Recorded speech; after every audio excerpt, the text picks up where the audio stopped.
I overheard my husband at the hospital. He called me a cash cow and my sister laughed. I stayed silent, but now I know the truth. How I handle this shocking betrayal from the two people I trusted most. Crystal Johnson sat at her desk, her gaze fixed on the fertility clinic bill sprawled across her planner. The stunning skyline view from her Chicago high-rise office did nothing to lift the weight pressing down on her. "Here we go again," she murmured, rubbing her forehead with a weary sigh. As a fashion buyer, Crystal was expected to maintain an air of effortless perfection, but inside she felt anything but. Her eyes wandered to the wedding photo perched beside her computer. A picture-perfect moment frozen in time, her and Brian smiles wide and hopeful. 5 years of marriage and now an unspoken distance stretched between them, built brick by failed treatments and mounting expenses. Brian, always polished in his tailored suits, worked in real estate, his charm an asset in closing deals. But lately, even his easy smile couldn't mask the exhaustion lining his face. That evening, as they sat across from each other at the dinner table, Crystal exhaled sharply, pushing the bill toward him. "The cost just went up again," she said. Brian paused, setting down his chopsticks before reaching for the wine bottle. He poured a generous glass, swirling the deep red liquid as if searching for the right words. "Insurance isn't covering as much anymore," she continued. He took a sip, then met her eyes with a practiced reassurance. "It's okay," he said, his voice smooth but distant. "We'll manage. Work's been good," Brian said, locking eyes with Crystal. But something about his expression didn't sit right with her, like he was holding something back. "Yeah?" she asked, tilting her head. "Funny, our joint account's been shrinking lately." Brian barely hesitated. "Just business expenses," he said smoothly. "Had to put some money up front to lock in a few big deals. Nothing to worry about." Crystal was about to push further when her phone buzzed. Vanessa. Her sister's name lit up the screen. "Hey, can you talk?" Vanessa's voice trembled with excitement.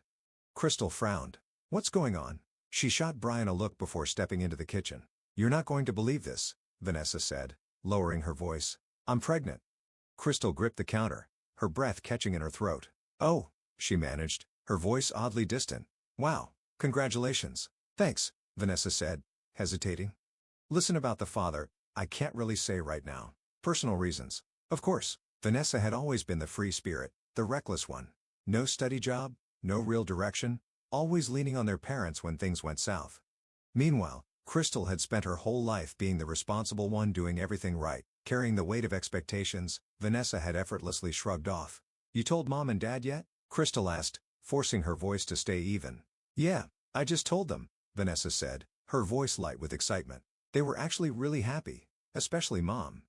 Crystal's grip on the phone tightened as a whirlwind of emotions crashed through her. She had spent years enduring the heartbreak of fertility treatments, pumping her body full of hormones, tracking every ovulation window with military precision, only for Vanessa to announce a pregnancy like it was nothing. And their parents? They didn't even question it. No concern about the father.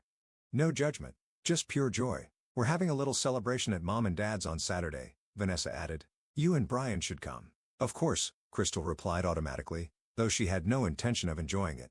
The moment the call ended, she sank onto the cold kitchen floor, her hands trembling against the tile. She had done everything right, every injection, every carefully planned moment with Brian, every sacrifice, yet her sister, who never planned for anything, was the one being celebrated. By Saturday, the knot in Crystal's stomach had only tightened. As they sat in her parents' cozy living room, Elaine placed her hands over Vanessa's stomach, beaming. "Our first grandchild," she cooed. Walter, normally stern and reserved, smiled warmly, a kind of pride Crystal had never seen from him. Would they be this happy if it were me? She wondered bitterly. Beside her, Brian shifted in his seat, barely touching his drink. His fingers hovered over his phone, glancing at the screen every few minutes. Twice he excused himself to step outside.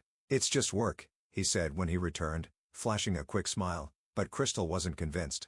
A strange feeling crept over her, one she couldn't quite shake. That night after they got home, Crystal pulled up their joint bank account on her phone. The balance had dipped again. Another hefty withdrawal. Brian's so-called business expenses were becoming more frequent, the numbers too high to ignore. Lately, his late nights had piled up, each one excused with a smooth explanation about client dinners and urgent meetings. Crystal shut the screen and turned toward the sprawling city lights outside their window. Why was Brian acting so jittery?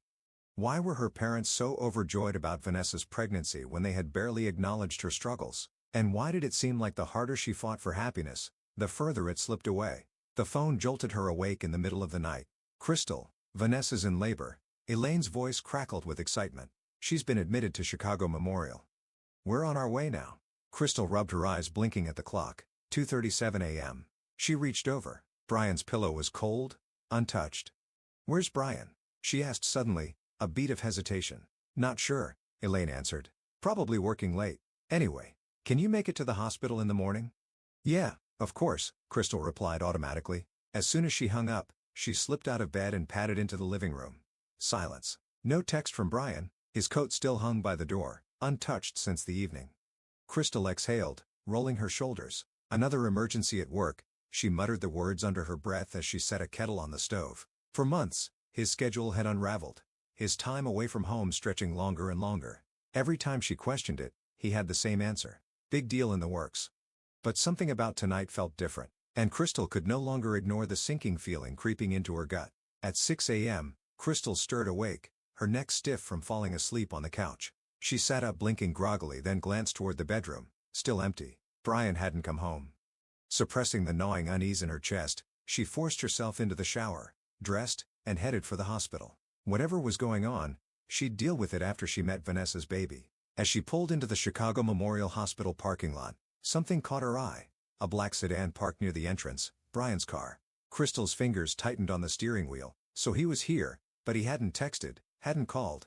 Inside, she followed the signs toward the maternity ward, the sterile scent of disinfectant filling her lungs, the pale green walls, the quiet of machines. All of it brought back memories of the countless fertility treatments she'd endured. Then, just as she neared a hallway corner, she heard a voice that made her freeze. "Brian." She has no idea.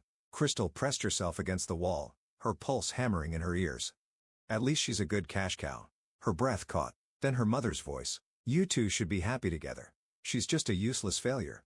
The floor seemed to tilt beneath her. Were they talking about her? "Thank you." Vanessa's voice. Light, amused, victorious. "Make sure we're happy." Crystal squeezed her eyes shut. No, this couldn't be real. This had to be some kind of cruel misunderstanding. But then her mother spoke again. "The baby really looks like Brian." Crystal's stomach dropped. The world around her shattered. Crystal's breath caught in her throat. "That nose, that chin. There's no doubt about it." Brian's voice carried through the partially open door. "We don't even need a DNA test. The baby is mine." A sharp, twisting pain shot through her chest as if someone had driven a knife between her ribs. It all made sense now. Brian's erratic schedule, the unaccounted-for withdrawals, Vanessa's mysterious pregnancy, her parents' uncharacteristic enthusiasm. It was all connected. From inside the room, the conversation continued. "How do you plan to explain this to Crystal?" her mother asked, her tone calm. Too calm. Vanessa let out a short laugh laced with cruelty. "She doesn't need to know anything." Crystal pressed a trembling hand to the wall for support.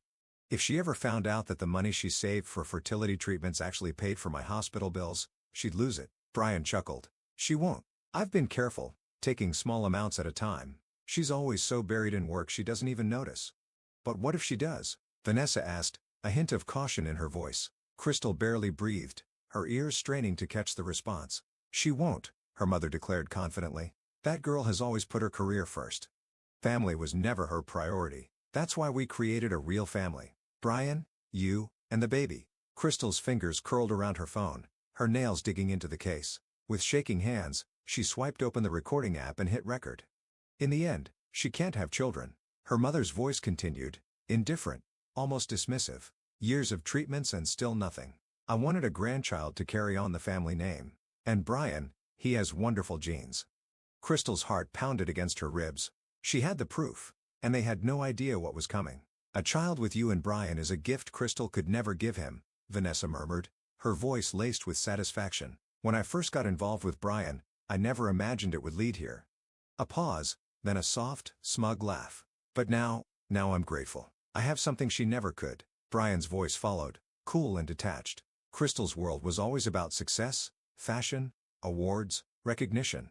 "But I wanted a family. She could never give me that." Crystal's vision blurred as tears burned down her cheeks. Every foundation of her life, everything she had believed had just shattered. "What will you name the baby?" her mother asked, her voice warm with affection. "Elaine," Vanessa replied. "I want to name her after you, Mom." "Oh, sweetheart," Elaine exhaled, overcome with emotion. "You are my true daughter. Unlike Crystal, you understand what family means." Crystal couldn't listen anymore. Enough. She pressed a finger to her phone screen, ending the recording. then slid the device into her with deliberate calm. Her legs still trembled, her breath unsteady, but her mind was crystal clear. Without a word, without a single glance back, she turned and walked away. Betrayal, rage, heartbreak. But beneath it all, something else flickered. A quiet, undeniable sense of freedom. The unanswered questions, the lingering doubts, all of it had been resolved, not in the way she had hoped, but at least now she knew the truth. As she stepped outside, the morning sun broke through the clouds, spilling warmth over her skin. Crystal reached her car, slid into the driver's seat and rested her forehead against the steering wheel. No more tears came. Something new had taken root inside her. A plan began to take shape in Crystal's mind, cold and deliberate. Then her phone buzzed. She glanced down. Walter. Her father's name glowed on the screen. Crystal, where are you? We're all waiting. Vanessa had the baby. It's a girl. Crystal exhaled slowly before answering. Sorry, Dad. Something urgent came up at work. I won't be able to make it today. A beat of silence. Then his voice hardened with disbelief. Are you serious? At a time like this, is work really more important than family? Crystal smiled, though there was no warmth in it. Yes, Dad, sometimes it is. Especially when family isn't really family. What the hell does that mean? She ended the call. Sliding her keys into the ignition, she adjusted the rearview mirror. For the first time in years, she saw herself clearly, and the woman staring back at her wasn't broken. She was resolute. By the time she reached her apartment, the Chicago skyline was awash in the fiery hues of sunset. Crystal poured herself a cup of coffee, then sat at her dining table, staring at the documents spread out before her. Bank statements, credit card bills, receipts from the fertility clinic. Each piece of paper was more than just ink and numbers. They were fragments of her stolen life, proof of betrayal she could no longer ignore. The moment she had walked through her door, she had gone straight to work. No time for grief, no space for hesitation. Methodically, like preparing for a high-stakes fashion launch, she gathered every relevant document she could find. Everything had to be precise, every detail airtight. Facts, not emotions, she whispered to herself. Pressing play on the recording, she let their voices fill the room once more, dissecting every word, noting every damning revelation: Brian and Vanessa's affair, her mother's calculated deception, the siphoning of her own money, and the cruelest truth of all, the fertility treatments she had desperately undergone had, in the end, paid for her sister's baby. Crystal's phone vibrated on the table. A message from Brian: working late, might not make it home tonight. Love you. A slow, bitter smile curled on her lips.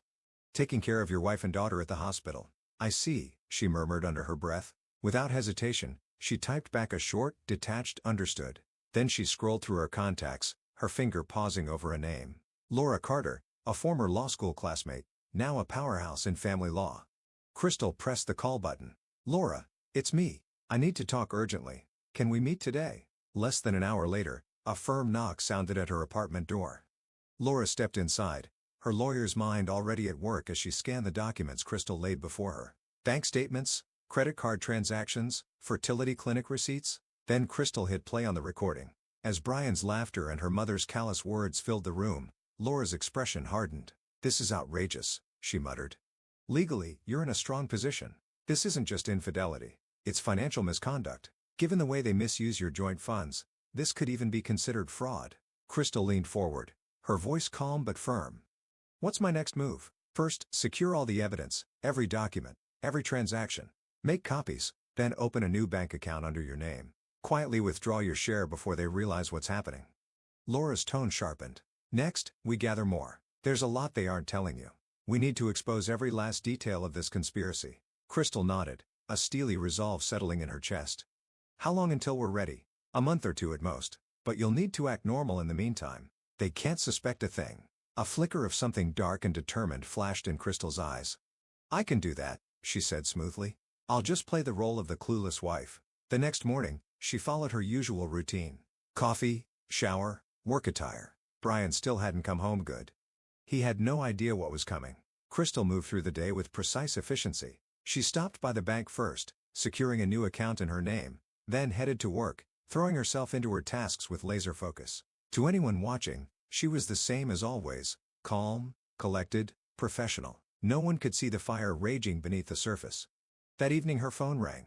Brian, I'm coming home tonight, he said, his voice unreadable. We need to talk. Crystal kept her tone even. About what? Vanessa had the baby. A girl. Yes, Dad told me, she replied smoothly. Congratulations. Silence stretched on the other end. Then, cautiously, Brian asked, "Are you saying that to me?" Crystal let a beat pass before responding, her voice light but laced with quiet steel. "No, to my sister. I've nothing to say to you." A pause. Then, as if grasping for normalcy, Brian cleared his throat. "Ah, right. Listen, could you make something special for dinner tonight? You know, like a celebration?" Crystal's lips curled slightly. "Of course, I'd love to." After she ended the call, she exhaled slowly. "This is just the beginning," she whispered to herself. That night, she set the table with precision. Brian's favorite dish is fine wine, the glow of flickering candlelight. She greeted him at the door with a warm smile, playing the role to perfection. "Welcome home," she said sweetly. Then, after a pause, she added, with a glint in her eye, "Congratulations on becoming an uncle." Brian hesitated, searching her face. Then, relieved, he let out a breath. "Yeah, thanks. Vanessa's baby is adorable. Her name is Elaine." Crystal raised her glass. "Elaine. What a lovely name." She clinked her glass against his and took a sip, her pulse steady. "Let the game begin. Just like your mother," Brian said with a chuckle. Crystal's smile didn't waver. "How nice," she murmured before gesturing toward the table. "Come on. Dinner's ready." As they ate, she kept the conversation light, asking about his job, the high-stakes deals he always bragged about, and his grand plans for the future. He answered, his responses measured, his posture slightly stiff, but as the meal went on, her easy demeanor seemed to lull him into a sense of security. Then she struck. "I've been thinking I want to continue with the fertility treatments," she said casually, cutting into her steak. Brian's hand stalled, his wineglass hovering just short of his lips. "Really? Haven't we done enough?" His voice was too controlled, too careful. "It's expensive, Crystal." She tilted her head, her gaze steady. "Are you worried about money?" "No, no, of course not," he said quickly, shifting in his chair. I'm concerned about you. The injections, the hormones. It's a lot on your body." Crystal reached across the table, resting her hand over his. Her fingers were icy, but he didn't seem to notice. "Don't worry," she said softly. "I'm strong." The following week, Crystal worked in silence, moving like a ghost through their shared life. During her lunch breaks, she visited the bank, requesting detailed statements from the past 3 years. At night, she combed through Brian's files, scouring his documents, emails, and hidden folders on his computer. Every detail mattered. Every unexplained transfer, every financial tie between Brian, her mother, and Vanessa. The puzzle was coming together. And soon, so would her revenge. "It's worse than I thought," Crystal told Laura one afternoon, her voice steady despite the storm raging inside her. "For the last year and a half, Brian has been siphoning thousands from our joint account every month. That money, it's been funneled into another account. Most of it used to cover Vanessa's rent, her designer shopping sprees, even her hospital bills." She slid a thick folder across the table. "I have proof, bank statements, transaction records, even recordings of their conversations." Laura flipped through the pages, her expression darkening. "And your mother?" Crystal exhaled sharply. "She's in on it too. She's been secretly giving them money from her own savings, hiding it from Dad." Laura looked up, impressed. "I've handled a lot of cases, but I've rarely seen a client build such an airtight case on their own." Crystal's lips curled into a humorless smile. "They destroyed my life. I'm just doing what needs to be done." Laura placed a reassuring hand on her shoulder. "We're almost there. The only thing left is securing your own place before we file for separation." Crystal nodded. That part was already taken care of. She had found a new apartment just waiting for her signature. The moment Brian was out of town for his upcoming business trip, she would put everything in motion. That weekend, while Brian was away, Crystal moved swiftly. She packed her essentials, important documents, personal belongings, and sentimental keepsakes into boxes and relocated them to her new apartment. Then she made one final trip to the bank, withdrawing her rightful share from their joint account. Her lawyer had already prepared the divorce papers. All that was left was to strike. But one last thought lingered in her mind. Yeah, Walter had always been a stern but fair man. He valued integrity above all else. Did he even know what his wife Vanessa and Brian had done? She needed to find out. Reaching for her phone, she dialed his number. "Dad, I need to see you," she said, her voice calm but firm. "It's important and it's personal. Can you keep this from Mom?" Crystal's voice was steady, but beneath it lay something unshakable. On the other end of the line, Walter hesitated. "What's going on?" Concern laced his tone. "Can we meet tomorrow morning while Mom's at church?" The next morning, Walter was already seated at a quiet cafe downtown when Crystal arrived. She placed a thick folder on the table between them, her movements deliberate, her expression unreadable. Then, in a calm yet unwavering voice, she laid it all out. Brian and Vanessa's betrayal, her mother's silent complicity, the money siphoned from her fertility treatments to fund Vanessa's lavish lifestyle. As she spoke, Walter's face went pale. His hands curled into fists, then trembled as he unclenched them. His jaw tightened, eyes flashing with barely contained fury. "Unbelievable," he muttered, voice rough with emotion. "Elaine doing something like this. My own wife." Crystal studied him. "You really didn't know?" His gaze snapped to hers, sharp with indignation. "Of course not." His voice rose then lowered again. "I thought I was helping Vanessa get on her feet, giving her money so she could be independent. And when I asked about the father, she brushed it off, told me it was complicated. I never imagined Brian." Crystal pulled out her phone. "It's all here." She pressed play. Walter listened. The words cut through him like a blade, leaving him motionless. When the recording ended, he let out a slow, shuddering breath and buried his face in his hands. "I should have seen it," he murmured. "I should have known." Crystal reached across the table, her fingers light but firm over his. "They deceived both of us, Dad. This isn't your fault." Walter exhaled sharply. "What are you gonna do?" "Everything is already in motion," Crystal replied. "The divorce, the financial recovery, I'm taking back what's mine." For a long moment, Walter was silent. Then finally, he gave a slow, resolute nod. "I'm with you." His voice carried the weight of a decision made. "Whatever you need, I'm here." A genuine smile touched Crystal's lips. "That's all I need, Dad. Just your support." She hesitated before adding,